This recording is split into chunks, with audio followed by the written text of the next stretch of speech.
Hello, everyone. I'm Ivo Daalder, president of the Chicago Council on Global Affairs, and this is World Review, our weekly look at news from around the world. It is Friday, January 20th, and we'll have a lot of things to discuss. Is Davos man dead? Or better still, is globalization at its end? Then we'll take a look at tanks or no tanks when it comes to sending German Leopard 2s and other equipment to Ukraine.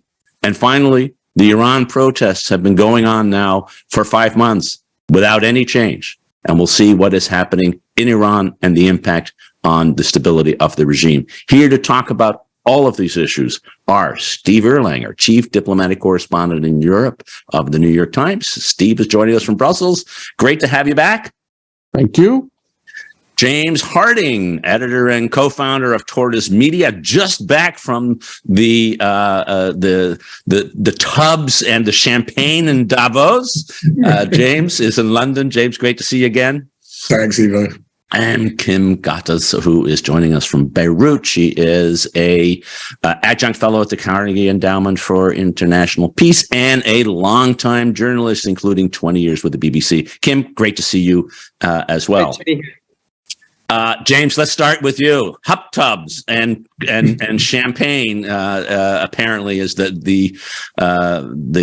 day in Davos. One description is this is the biggest hotel lobby that one has. But what really was the theme? It seems to me, reading between the tea leaves, a lot of anxiety about globalization, a lot of anxiety about Davos as its essence. Remember, Davos man is all about the essence of globalization in the post-Cold War period, and we're getting to an end of that. Is that the right way to look at it? Is that the anxiety that you were feeling? And is this sort of the end of an era and the beginning of a new one? I think so. I actually witnessed, Ivo, this very agitated conversation between two people who'd seen two politicians being offered glasses of champagne and then shunning them because they didn't want anyone to see them drinking champagne. And I think there are two things in that, aren't there? Obviously, one is actually recognizing the world is really in a very anxious and difficult state. And yet, at the same time, people come together in Davos. I think the substance of what you described is right. I think that there was an idea for 30 years following the fall of the Berlin Wall and after the Cold War that was epitomized by those people who gathered at the World Economic Forum in Davos.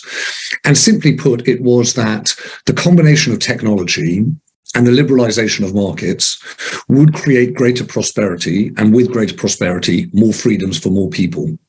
And for all the bumps in the road, for all the worries about dot-com explosions or implosions and, global financial crises, for most of that 30 years, most of the people there still believed in the project of globalization, that it was still an engine for prosperity and greater freedom. I think that the decade of populism, the COVID, the Putin's invasion in Ukraine, all of that have fundamentally rattled the West in particular. And to be clear, much of the rest of the world just simply wasn't there, right? So Russia's not invited, China mostly doesn't come. To be fair, the US delegation is not what it was. It's not a gathering in the way that it was.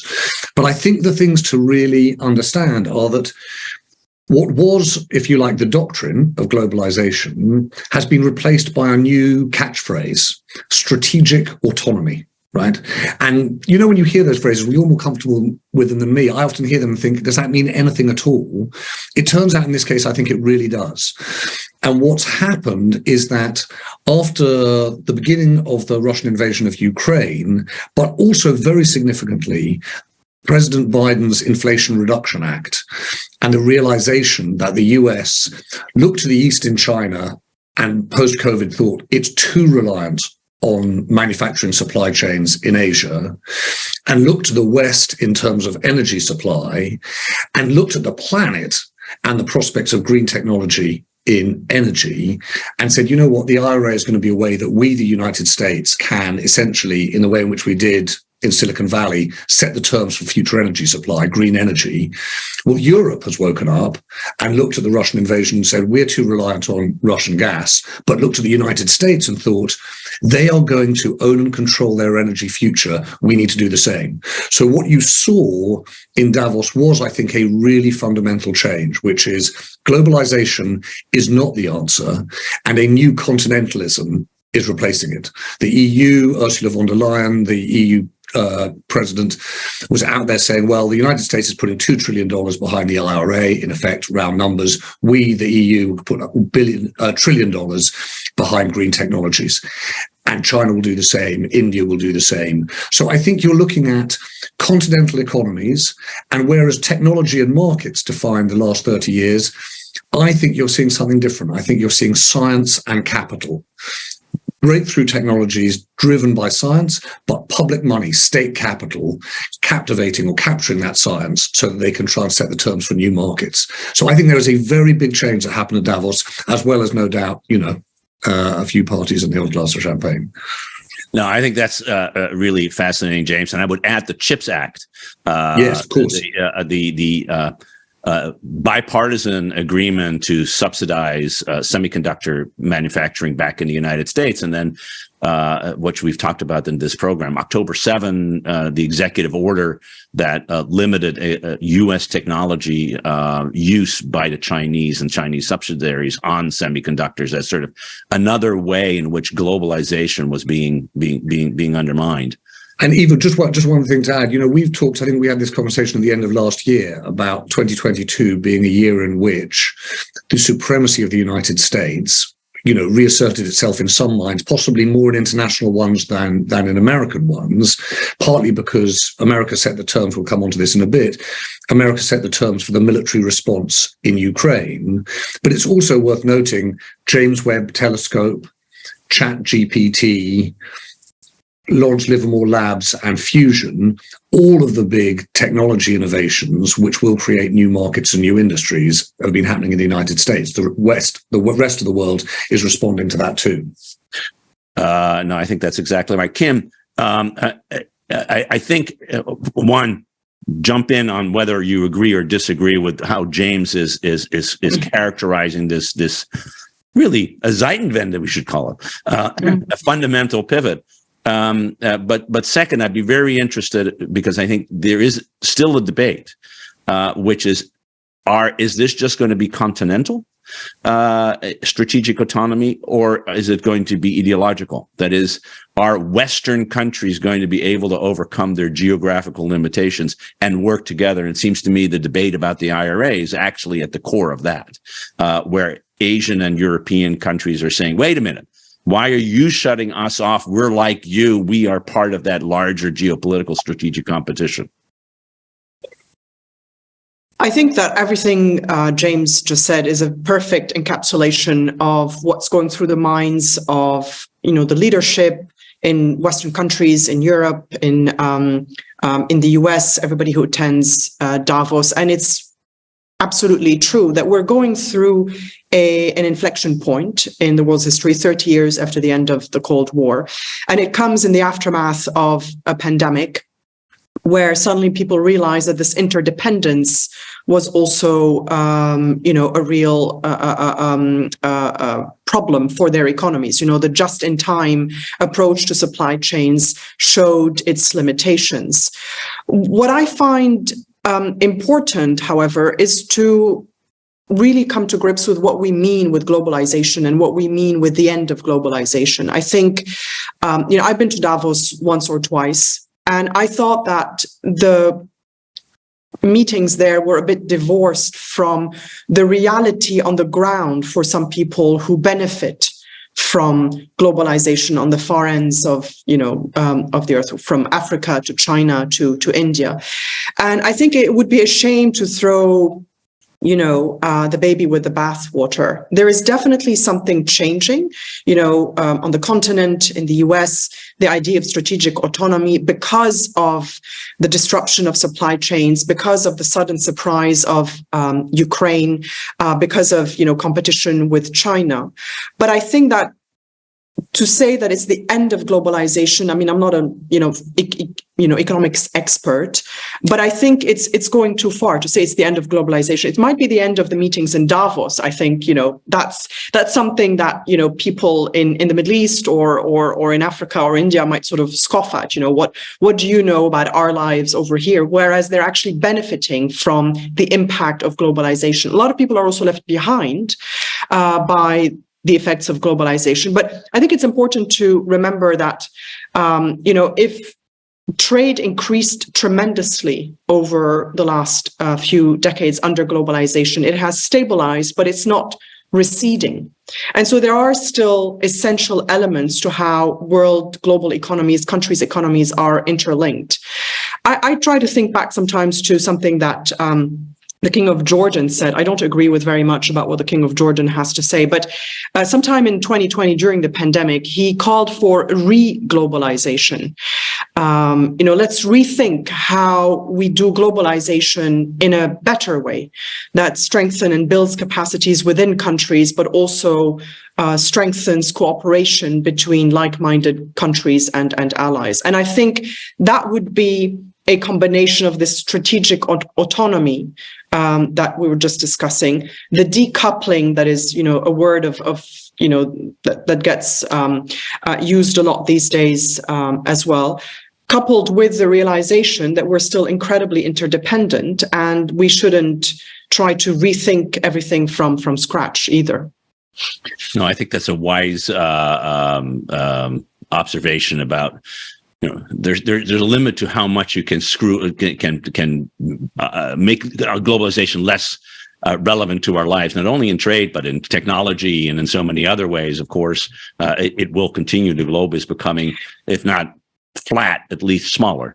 But also I think it's important to look at it from different perspectives, not just from the US or just from Europe. I think the anxiety in the US about globalization and how it's ended up not working for people in the US, whereas it worked really well for people in China and India. I think that's where we need to find a better, equalizer for everyone.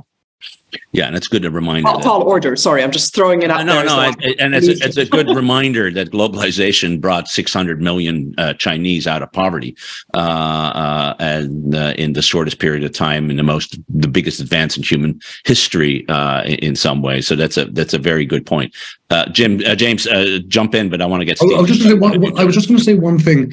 I think that there's another angle to all of this, which is, you're right, Kim, this question about who benefits from globalization as it was. I think the question when I look forward is who benefits from this new continentalism, and who benefits when you get really profound breakthrough technologies in the hands of the very few.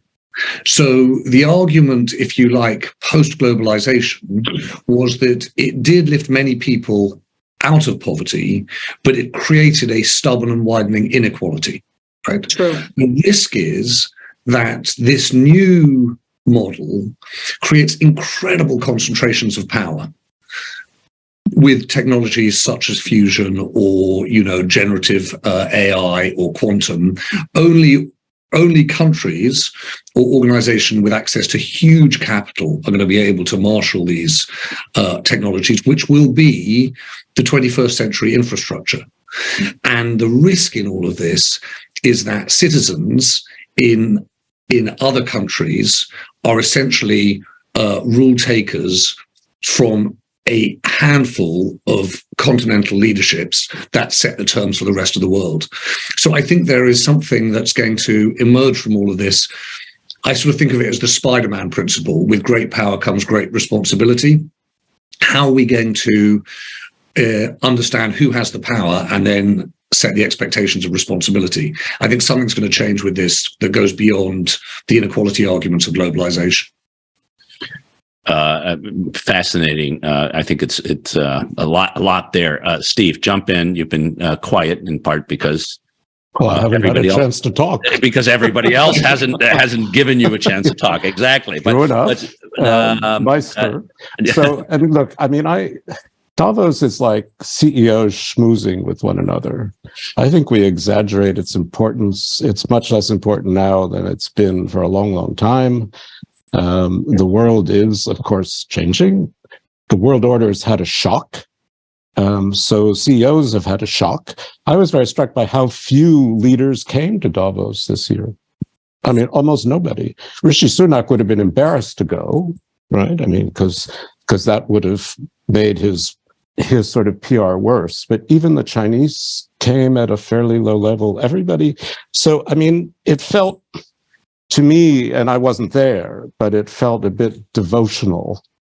And, you know, people pay attention in Davos to things people say that they've said many times before, but they say it at Davos. So it seems to matter. And frankly, I'm not sure the media covers it very well. I mean, it's really a chance to dig in. And in general, I think a lot of media just play along with it. So in the larger way, I don't disagree at all with what James and what Kim say. I think there's a shock to the system, but what you're seeing by strategic autonomy, which the Europeans like to call open strategic autonomy to make it even more meaningless, is a kind of protectionism. People are afraid. They feel vulnerable. COVID made them feel vulnerable in their persons, but also in their supply lines. Russia has overturned 30 years of complacency, and in a shocking way. The Europeans would not believe that what the Americans were telling them. Even the Ukrainians wouldn't believe what the Americans were telling them. And we're dealing with, I think, a long grinding war that's creating a lot of anxiety. And you have these kind of regional little empires that are building up. China with its own regional empire, Turkey, Russia trying to recreate its own. And of course, the Americans have always had their little Latin American empire. And the Germans, too, are kind of creating a kind of Mittel Europa by consent now. They will profit a lot from Central Europe and even Ukraine down the road, I think. So everything's in flux, right? I mean, the old assumptions are gone. People are trying to figure it out. I think that's important. But underlying it, I think, is anxiety rather than conviction. That's my sense, anyway. But Steve, sorry, just say, and I know you saw this last year before the rest of us, but the reality is, I think when the IRA, when the Inflation Reduction Act was going through, people like me watched it from across the Atlantic and thought, oh, this is amazing domestic politics. Who's Joe Manchin? You know, it was a kind of Washington story. Right? Yeah, and then in the last 6 months, or last few months, 3-4 months, you suddenly realize, no, it's a big Europe story, and with it, a big continental bloc story. Yes. And, you know, as Ivo says, the CHIPS Act is part of the same thing. What happened in Davos was when Ursula von der Leyen comes and makes her strategic autonomy pitch to that room, the whole room sits up and goes, oh, I see. Right. So the United States is going to try and do its thing, and Europe's now going to try and do its thing. And it's going to be very difficult for her, though, don't you think? You know, just because the way the EU is structured and the regulations against state subsidies and state aid, which the Americans don't have. And of course, the Americans see this act as a great blow for climate change, which it obviously is. And it's probably unworkable in some of its conditions, even for American car makers. But Europe sees it as breaking competition rules, and WTO will never act in time. So it is a really interesting moment. I think you're absolutely right. I mean, and, you know, again, we'll have another argument in Europe about collective debt and who should fund what. But, you know, Europe's already done pretty well in terms of funding energy and green and trying to make sure COVID investment funds go toward clean energy. So the problem is, and I think you're the one, James, who said it, it's the technology. You know, the Americans have more venture capital, they put more into R&D, they create stuff. And this is the big problem. It's an American Chinese competition, and Europe feels very vulnerable. It feels to me. Sorry. No, I think that's right, and I think there's three things happening, and they're all in the same time. They're not really, we're not really finding out how this will play out. One is a domestic imperative to take care of the people who were left behind by globalization in our Western countries. And that's true in Britain, where it's true in the United States. And it's not just Trumpism, it's the reality of doing that. And in some ways, the CHIP Act, but more importantly, the IRA, were a response to that. And no one who was negotiating these things was really thinking about, what does this do to the West? They were thinking about, what does it do to our country? And so that was to Steve's points. The second piece is there is the competition really with China, where it makes much more sense for the Western countries to be cooperating as part of that competition. But that's bumping up against the need to deal with your own domestic audiences, and so you have this competition between these two. And then the third is the reality, to Kim's reality, that you actually can't have autonomous economies within the world that we are living in any longer, because energy is global and communications is global, and like it or not, supply chains are still global, and China is a really big part of it. I commend to you the FT story series on Apple's inability to extract itself from China, both its role in how it would help China develop, but also its inability to extract itself from it. And so these are the three tensions that are happening, and in some ways, the EU has come up with the perfect phrase for it.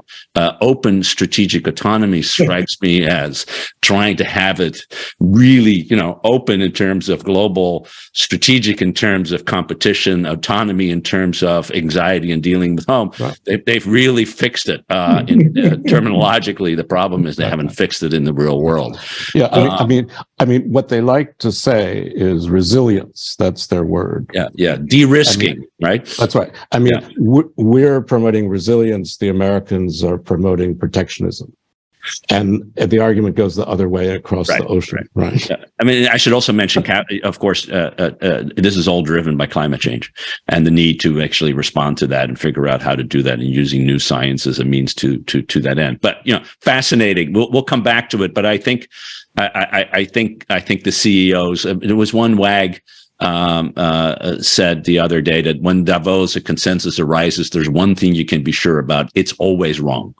And champagne all around. So, Steve, let's go to tanks. Oh, God, no tanks. Yes, tanks. I mean, tanks. A big change among Europeans, all Europeans, in terms of the assessment that this war is going to go on for a good long time.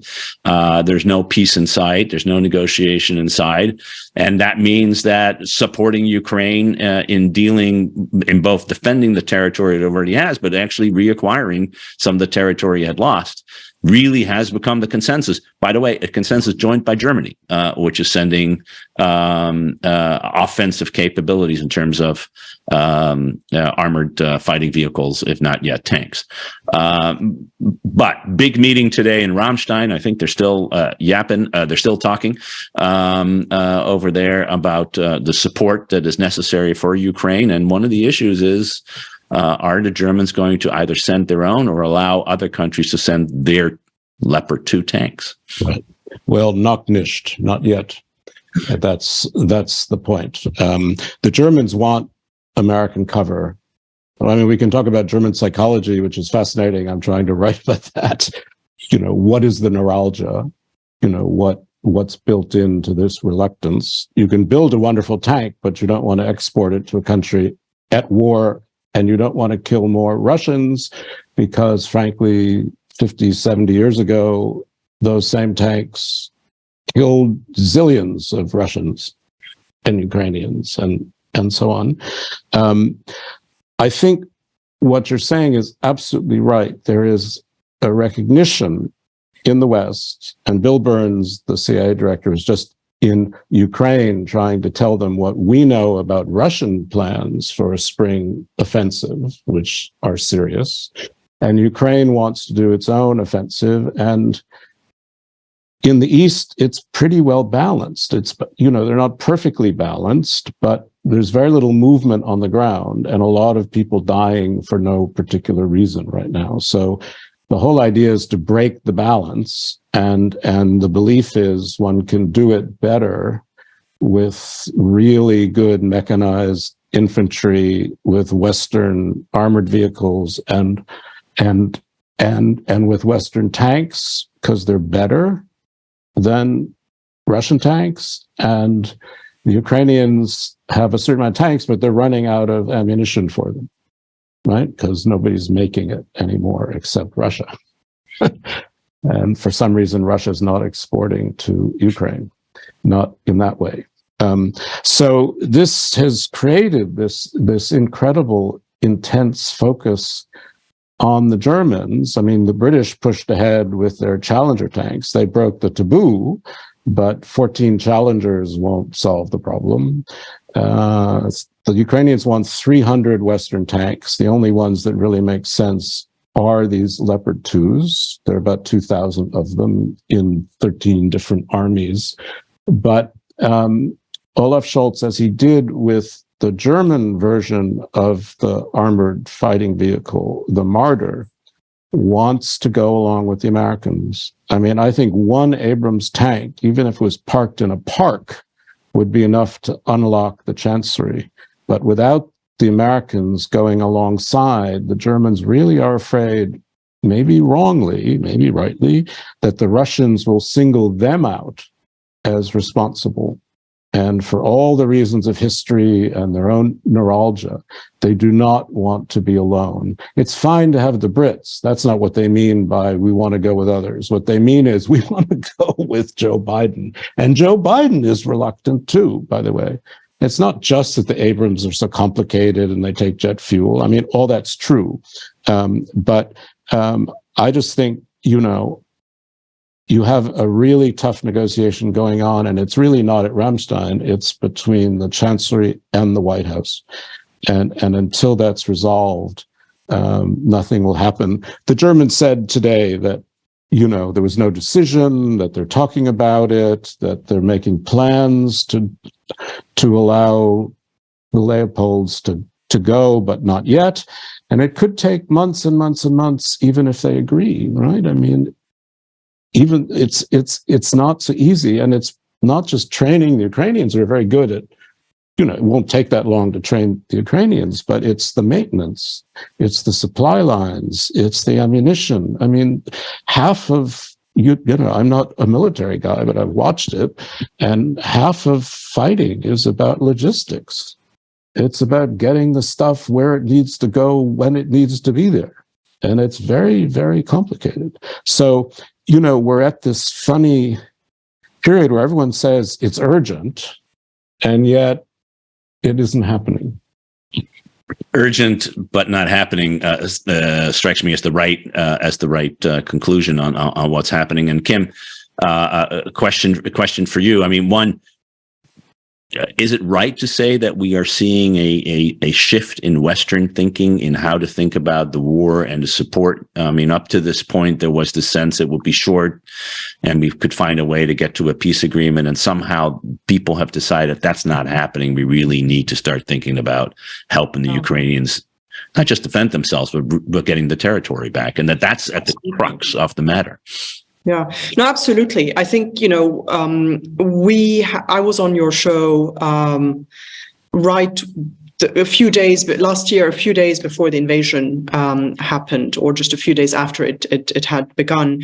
And we were debating at the time the ability of the West to sort of keep it together and for how long, in unity between the allies, and how well would Joe Biden do, you know, leading this. And I think it's remarkable that it has lasted that long and that the unity has been, you know, pretty good, I must say. You know, there are some rumblings and there are some concern before the winter. Luckily, in this case, climate change helped. You know, it's a mild, very mild winter in Europe. That has definitely helped. But I do think that the reality of war and the reality of dealing with somebody like Putin means that you have to think about the long term. This is not going to be over quickly. And I think to a lot of people, that was clear already, midsummer last year, that this is not a man who says, okay, yes, I was wrong, or this is not a man who admits defeat. And this is also a man who defines victory very differently.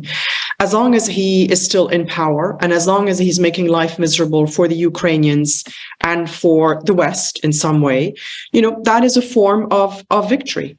Look at President Assad in Syria. He rules over a ruined country, but he's still sitting, atop the rubble, and he's in charge. So that is a form of victory. I think it's fascinating to hear Steve speak about the psychology of Germans, because I've actually been trying to better understand what was the hesitancy. And I understand the history. I understand, that they want to go with Joe Biden, not just with the Brits. They want the cover. It's really tricky for the Germans. And one of the reasons why I was wondering why they were so hesitant is because they've sold the Leopard to some, really dubious countries like Qatar and the Saudis. Yeah. So why not Ukraine? Why not send those tanks to, in a way, defend democracy and your border with autocratic regimes. So I think it's fascinating to watch that play out. I don't know where they'll end up. There is a sort of 2-3 months window to prepare for the spring offensive. So that's going to be crucial. But I was listening to the Saudi foreign minister at Davos, saying, there is no off-ramp for the Russians, but eventually this is going to be negotiated at the negotiating table. Who's going to have the upper hand once they get to that point? And the West and the US and Europe should wish that it is Ukraine that has the upper hand to the extent possible. James.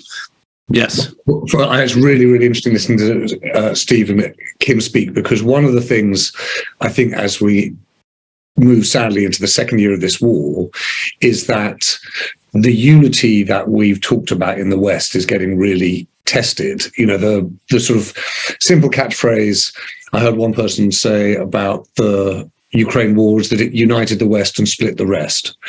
And the splitting the rest made sense in the context, I think, of a whole bunch of things that were not related to the Ukraine war at all. So, much of the rest of the world was frustrated by the G7's handling of COVID, United States, strength of dollar, interest rates, and the costs for other economies as a result of that, not being properly funded or compensated as a result of climate change.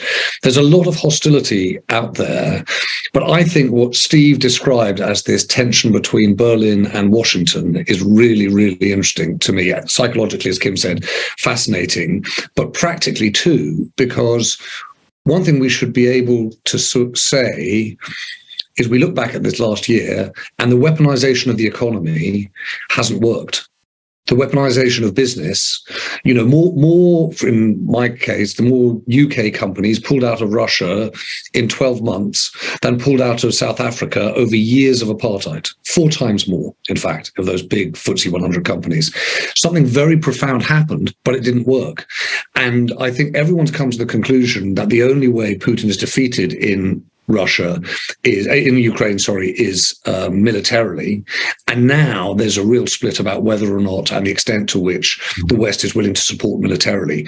And I think that, in terms of understanding it, not just psychologically, Steve, but practically, that's the reason why this tanks issue is so complicated, because people say, well, once we commit, how far do we commit? Right. Because we then recognize that we're making a military decision here about support. And then if we are going to say we're in it for as long as it takes, we're in it probably further than just some tanks. Yeah, I mean, the gamble is, because Kim is right, it's got to end somehow. The gamble is that you give the Ukrainians enough stuff so they can push the Russians back at least to February 24 lines, right? I mean, not out of Crimea and Mariupol. That's really going to be very difficult because the Russians really have been digging in quite seriously. But if you can get them back to pre-war, then Zelensky might be willing to have a conversation. I'm not sure Putin would be. I'm not sure Putin would say this is the time. I mean, I think Kim's right. I mean, he's in it, and frankly, he can leave it for a while. He can come back. I mean, he borders Ukraine. It's very easy for him to move back and forth. There's no ocean to cross. Sorry. But Stephen, isn't the question, I mean, I always go back to that early convoy. You remember the picture of the convoy stuck in the mud? And why was it the case that the West wouldn't marshal or at least allow air power? And now it's saying, well, it sends tanks. Does anyone believe the tanks will be enough to push Russian forces back to February 24th lines? In which case, what has to come next? Sorry, go ahead. I apologize. Yeah, so I'm asking. I don't know what needs to come next. Because I mean, General Cavoli said yesterday, who's the new succor, he said, there's no silver bullet in this war. I mean, it's a balance of forces, and what you want to do is get the imbalance long enough to push ahead.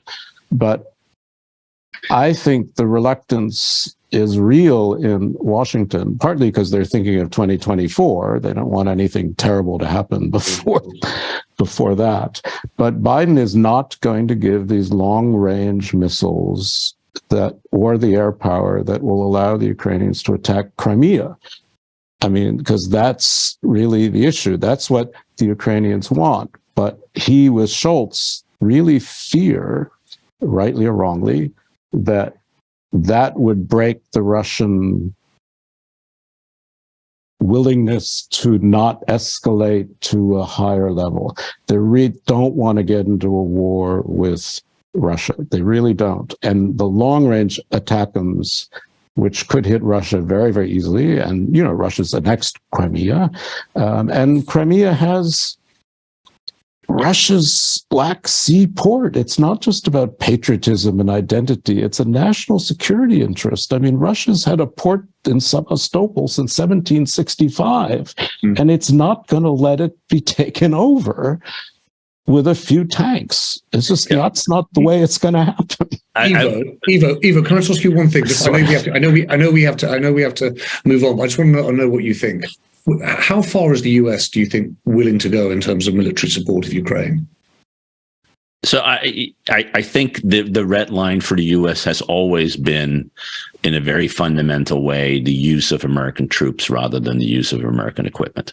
But the equipment has moved over time. I mean, there were times when we weren't doing any offensive capabilities; it's only defensive stingers and javelins, and that's changed. By the way, Obama didn't want to even do javelins. Right. So it has changed over time, and I think it will continue to change as the assessment of the battlefield situation changes. But the one thing that's where I think Steve's right, that Biden and Scholz see it differently, frankly, than people both within their own administrations and others within Europe, is the degree of tolerance of escalation and the risk factor of whether or not the Russians, Putin, might ever decide to use nuclear weapons.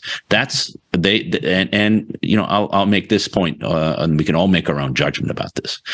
But you do want somebody in the Chancellery and, frankly, in Number 10 and the Élysée, as well in the Oval Office, who actually thinks about this and who constantly measures the risk of not supporting Ukraine enough versus the risk of pushing the Russians so far that they have to escalate. And I think that's what they're doing on a day-to-day basis, and that every day there is a discussion in the Oval Office that tests where that limit is. And every day it changes. It changes on the basis of intelligence. It changes on the basis of experience. HIMARS were bad. Now they're good. The U.S. has long said tanks are good, just the Abrams don't work for a whole bunch of logistical reasons. They've said combat aircraft is fine. It's just we're not providing ours. And by the way, we should admit that, in fact, some have provided combat aircraft to the Ukrainians, as indeed they're providing tanks to the Ukrainians for a long time. They happen to be Russian tanks, not Western, but they're still tanks. But the core is this issue of how do you assess escalation. It's really easy for people on the outside to say, it won't happen. Putin's not going to do this, etc. If you're in the Oval Office, you want to be, that risk is just different. And that's why they, as they say, they get paid the big bucks. And I would add, Ivo, if I may, before we turn to Iran, that in my view, the worst case is giving the Ukrainians just enough to keep it together, but not enough to win, to, deal a decisive blow somewhere. That just prolongs this war of attrition, and it's a war of attrition. It's a battle between attrition and determination. The Ukrainians are very determined, and Putin is willing to just keep it going and have a war of attrition until they say, okay, we don't want our boys to die anymore. But the worst case is giving them just enough to keep it going and not enough to mark a decisive victory somewhere. That would be terrible. So my view is that the reality is that we're not going to get to decisive victory, and that we will have something decisive enough that you can have a negotiation where. Yeah, I don't think we're going to get there. I think we're just going to be in a long slug fest. And there will be negotiations, but they will be about ceasefires and perhaps temporary disengagement, that kind of thing, not solving this issue, because the Russians want something that the Ukrainians have, and the Ukrainians won't give it up. And that's the core. And it won't change in any fundamental way. But I may well be wrong. And I think there's the constant question: how much was enough? And I think and we just see today a very different discussion than we had a month ago in terms of the capabilities that we're sending. We're sending 100 Strikers, the U.S. We're sending another 50 Bradley fighting vehicles. We're sending tons of ammunition, taking it out of Israeli storage sites. A lot is happening that is being sent for that purpose. We can talk about this issue forever, and we do, and we will, because it is an important one.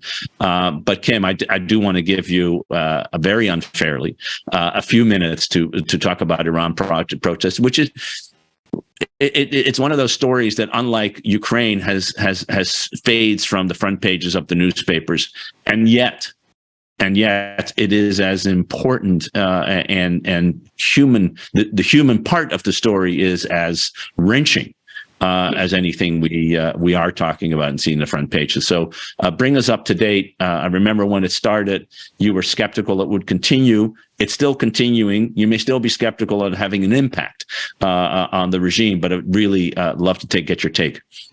Can I caveat your characterization of my skepticism? I think I was skeptical of it succeeding quickly. Okay, fair enough. Fair enough. So it was unclear. It was the very beginning, and it was unclear, what this was really about. And certainly, it has tapped into deep discontent across all sections of society, because of the economy, because of cultural, social suffocation, in essence. The national currency is devaluating, has lost 30% of its value since just September. Poverty levels are rising sharply. Inflation keeps rising. So, and there are some, there's a gas crisis in the north of Iran as well, which is keeping people without heat. So I keep thinking, okay, it looks like it's dying down because, I don't see much of it anymore reported in the news, etc. But that's because the news works in the way that it does. But if you go to the social media, I just saw images today from one area of Iran, massive protest. I mean, even I was like, wow, I'd missed that. So it's still there. In summary, is the regime going to fall any minute? No. Are they going to fall eventually? Possibly. It's going to be long. It's going to be drawn out. We don't know how it's going to happen, but I think this Islamic Republic, as we've known it over the last 40 years, is really over. How they managed to clamp down on the protests enough with how much violence, so that they can determine themselves how they want to transform one from within to be able to maintain the edifice of the Islamic Republic with the IRGC and all the military influence in the society and economy, how they manage that? Or are we going to see a scenario where at some point, this revolution is happening slowly, and then very suddenly? It's, impossible to tell. But what we can say for sure is that it's not going away. Gen Z in Iran are not going to stop protesting. So it's another war of attrition, but a different type of attrition within Iran.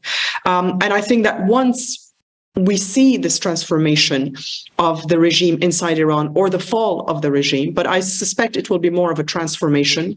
It will change the Middle East in many ways. So that's a really bummer place to end this really fascinating discussion, because you've opened up a series of conversations that we should devote 45 minutes to at the very least, very soon. That and to Israel, two leaders who really want to stay in power at any cost. Bibi Netanyahu with, his right-wing coalition, and Khamenei with his, IRGC, and how they're going to do that, each in their, different ways. And I'm not comparing the two, but the combination of these two leaders holding on to power in the Middle East is going to make it a combustible year. Yeah, and Kim, you wrote a piece in the FT yesterday, I believe, which made that argument, which is I commend to all our listeners to read. It was excellent. Let me just and I mean we should have a long discussion, as I said, but if we start, we will never end. And some of us, as I know, Steve, have real work to do, and others do too. But I'm going to leave you with the sentence which I think is going to resonate, which was Kim's declaration that the Islamic Republic, as we have known it for the last 40 years, has ceased to exist. I think that is a statement worth remembering and holding fast on as we go into the weekend. Fascinating. I'll caveat it next time we meet. Clever. Wonderful. Well, a good way to enter the week. Fascinating discussion. James Harding, Steve Erlanger, Kim Ghattas, really appreciate your insights as always. Particularly this week, it was heartening and depressing, but that's what world news is, and the review of the world is all about. I want to thank all of you for tuning in. Come back next week for another edition of World Review, and until then, I wish everyone a wonderful weekend. Thanks. Bye-bye. Thanks, Ivo. Thanks, everyone.